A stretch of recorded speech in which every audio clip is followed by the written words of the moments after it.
আসসালামু আলাইকুম রহমতুল্লাহি ওয়াবারাকাতুহু। সম্প্রতি একটা বিষয়ে খুবই লক্ষ্য করা যাচ্ছে যে সেটা হল যে চারিদিকে দেশের যে পরিস্থিতি, ধর্ষণ, নারী নির্যাতন এবং ডাকাতি, ছিনতাই ইত্যাদি বেড়েই চলেছে। আমার দেখা জীবনে আমি যতদিন থেকে পেপার পত্রিকা পড়ি বা রাজনীতি সচেতন খবর শুনি, বাস্তব জীবনে কখনো আমি দেখি নেই বা শুনি নাই যে কোনো ধর্ষক, খুনি, চাঁদাবাজ, ছিনতাইয়ের বিচার হয়েছে।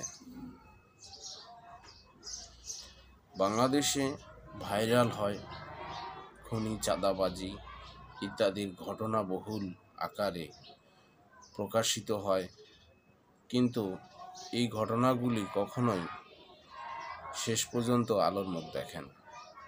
আমরা খুনের ঘটনা দেখি, বিশেষ করে যেমন 7 খুনের ঘটনা দেখেছি, তারপরে আরও বিভিন্ন খুনের ঘটনা দেখেছি, তনু হত্যার মামলা, এছাড়াও আরও অনেক বিশাল বিশাল ঘটনা আমরা পেপার পত্রিকায় দেখেছি। ধর্ষণের মামলা এবং বিভিন্ন জায়গায় ধর্ষণ হয়েছে ইত্যাদি আমরা কিন্তু পেপার পত্রিকা, ফেসবুক, ইউটিউবে, সংবাদ মাধ্যমে দেখেছি।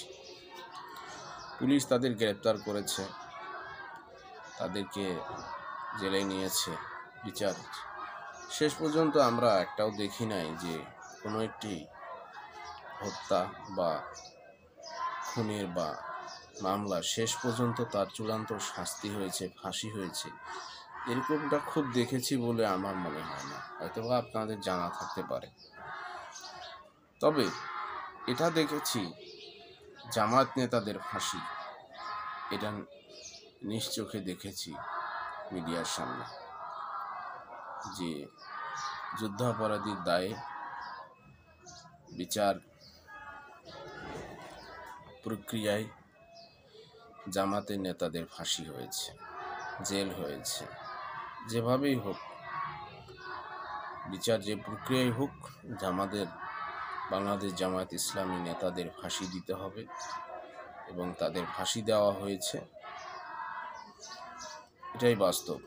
কিন্তু বাস্তবতায় যারা চোখের সামনে মানবতা বিরোধী অপরাধী, মানবাধিকার লঙ্ঘন, এছাড়াও যে খারাপ পরিস্থিতির দিকে দেশকে নিয়ে গিয়েছে, অরাজকতা, হানাহানি, মারামারি, কাটাকাটি, এসবের বিচার খুব একটা হয়েছে বলে আমার মনে হয় না।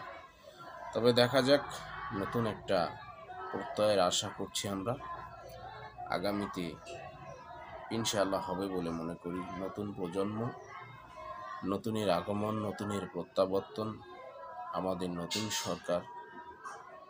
ইনশাআল্লাহ আশা করি আমরা আমাদের এই নতুন সরকারের কাছে এইরকম পরিস্থিতি থেকে অবশ্যই দেশকে উদ্ধার করব, দেশের কল্যাণে কাজ করব এবং নতুন সরকার ন্যায়, সত্য, ইনসাফ, ন্যায় বিচার প্রতিষ্ঠা করবে বলে আমি মনে করি। ধন্যবাদ।